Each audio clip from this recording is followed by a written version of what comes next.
Hey, it's Tim here, Average Dungeon Master and Amateur Bar Master. Today, I'm opening up this copy of Nature that I got at Gen Con with some exclusive promos. Wanted to show you what's in it. Played it at Gen Con as a promo. Actually played it last year at Gen Con as a promo with my son, who was 9 at the time. It says 10 plus. I like that age range. My son at 9 played it just fine. 1 to 4 players, 30 to 45 minutes. I agree with that time. I don't normally agree with the time, but definitely 30 minutes you could play a game of this. You couldn't, not first time, couldn't learn it, but 30 minutes, that works. Signed this copy by the designer. I love that. Didn't have one of the promos that was available at Gen Con, unfortunately, so I got it signed by the designer, Dominic. Talked to him a little bit about the game. Love this game. Has some expansions that I think are really, really worthwhile.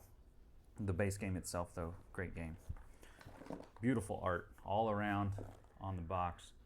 And as we kind of look at the game, I'll talk about why this art is really cool, but doesn't fully capture the game itself. Because you've got natural scenes, you've got these well-known animals on there.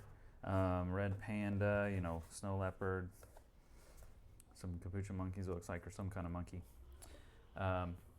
But the game itself, Nature, if you're not familiar, it's actually about creating your own species. Looking through the rule book here, it is a biodegradable game, as you saw on the cover, but it's well made. This paper that the rule book is made out of, it's tough. It's got that kind of texture to it that's thicker. It's like doesn't feel like it's just going to rip apart in your hands. And then the rulebook itself, short, succinct, tells you exactly what you want to know, tells you exactly who made it, the artists, the playtesters, sustainability pledge, very valuable, very good. I like to support companies like that. And then, quick FAQ stuff, very succinct and usable rulebook here. Put that aside. And then a quick reference guide. Really love when they have this kind of player aid. Keywords if you need to know as you're playing. Very useful, very good directions overall. Each of the card types is got a elaborate definition and description there. So very, very useful directions. Then there's a solo mode of this game. I have not played that yet. I just played it at Gen Con. Have not tried the solo mode version yet, but my son will be really into that. I'm excited to get a chance to do that solo version of the game. Now the game itself, if you're not familiar, is about resource collection and growing your species. And this pond here in the middle of goes in the middle of the board and collects all the food for the round. And then you use the food pool to grow your species, and once it's run out, your species may go extinct. And the person with the most collected resources or food at the end of the game wins. The more species you have that can collect resources, the more you're going to collect. So, like I said, well-made construction of the game, even though, like they said, it's biodegradable. Everything feels really sturdy and tactile. Nature itself has multiple expansions now, and each of those adds something different to the game, and I think each of those expansions is unique and, I will say, has a purpose. It's not just expansions to add more things that you can buy. They actually add different elements to the game. You see each of them is rated at a different complexity. And I've played Flight and Jurassic expansion and Natural Disaster at Gen Con, and I thought that each of them was unique and changed the game in a different way. You wouldn't just get all the expansions and play the game with them all. You would play it as a different game with each expansion, which I think is really cool. This is one of the exclusives that came with the game at Gen Con, called the Elephant Graveyard. Haven't played with it yet, but from what I understand, there's an element of recovering your extinct species. So when you play, and you can't feed a species with the resource pool, they go extinct. Well, with this expansion, mini expansion, I suppose, you can scavenge. Wow, I got loud neighbors.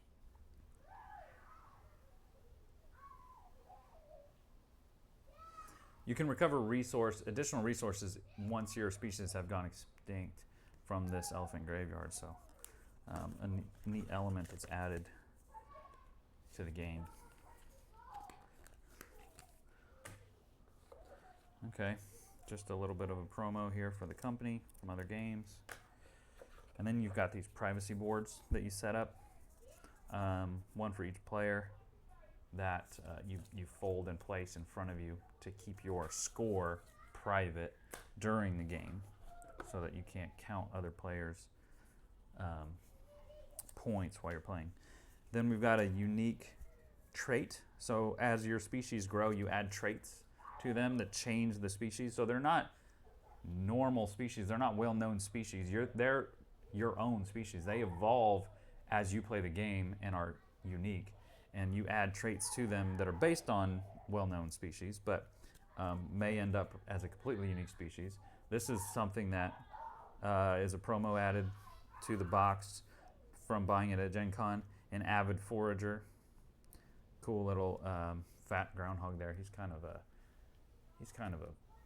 big boy. Kind of a chunky boy. So you add those into the deck of traits as you play. Then we've got an alternate art pack of hunter cards. So you can turn your species, they default as a scavenger, or, well, I suppose they default as a herbivore, and then you can turn them into a hunter once the resource pool runs dry. They can start eating the other species. And the normal hunter pack, I'll show you real quick, is a snow leopard. So that card deck that you draw from is just this snow leopard. It turns your herbivore into a carnivore. You draw that when you want to turn your species into a carnivore. This alternate art pack has 10 cards with alternate art on each one. 10. And just a really cool way they promote their artists. Really like that. So double-sided. Snow leopards on each one, but just from a different artist. Really cool black and white. More realistic art there.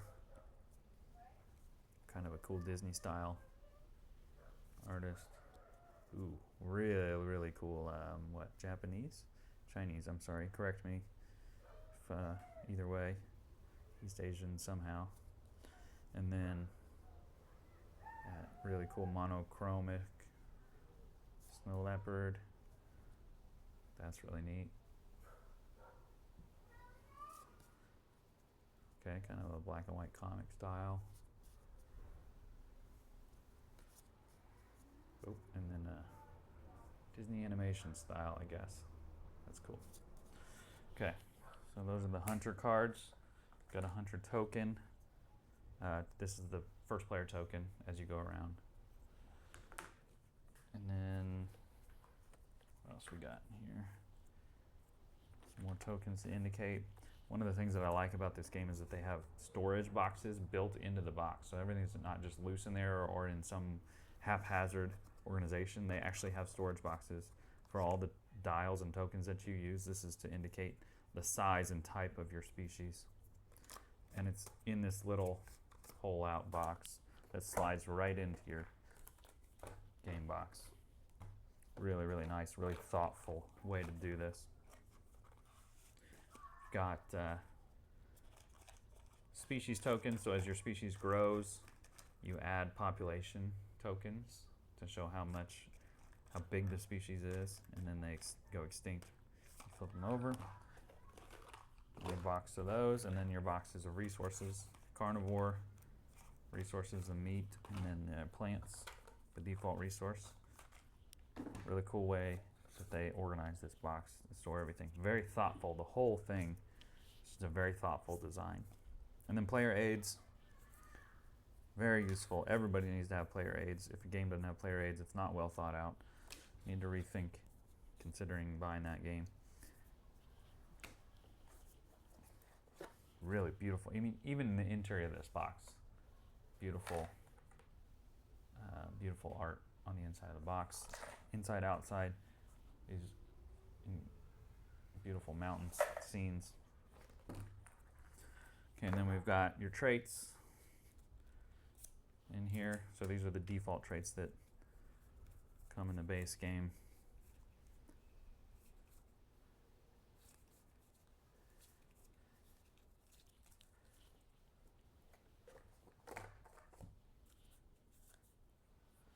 Solo mode cards.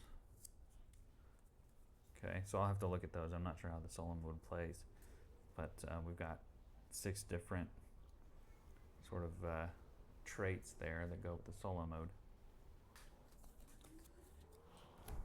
And your other traits, I'll flip through these real quick so you can see them. Claude, social, scavenger, plated. So I'll just look at one of these real quick, kind of tell you how this works. You can add 3 traits to any species, has an attack and a defense value. If that overcomes, if you're a predator and it overcomes the species that you're attacking, as far as attack versus defense, you get to eat one of those species to satisfy your population. And then they have special traits based on those, or special results based on those traits. The leaf count down here, 4, 2, and 3, and 2, those are for the start of the game. You draw a card, and that determines how many resources the game starts with. So every time you play the game, you might have a different number of resources to start the game. So one time may be a very abundant playthrough where you have a lot of resources, and then another time may be not as many resources. You have a drought year or something, and you don't have as many resources to start your population with. But overall, really, really beautiful game. A very fun game too. I'm not discounting that part of it, but a very beautiful game. The artwork, the elements of them feel very nice. The organization is very thoughtful. I'm really, really excited to have this game in my collection, especially a signed copy from Dominic. Sad that I didn't get the full versions of the promos because they were gone very quickly at Gen Con. But hopefully next year I'll see them again and talk to Dominic, see Northstar Games at the con, and have a good time with them again. So definitely, if you have a chance to demo a Northstar Games game at Gen Con or any con, definitely do it. And look for me there too, Cocktail Adventurer. I'll be with No Rails Games running some 5th edition adventures and some Harry Potter one-shots, and then maybe even a Star Wars one-shot. We'll see. But thanks for checking this out with me. See you next time.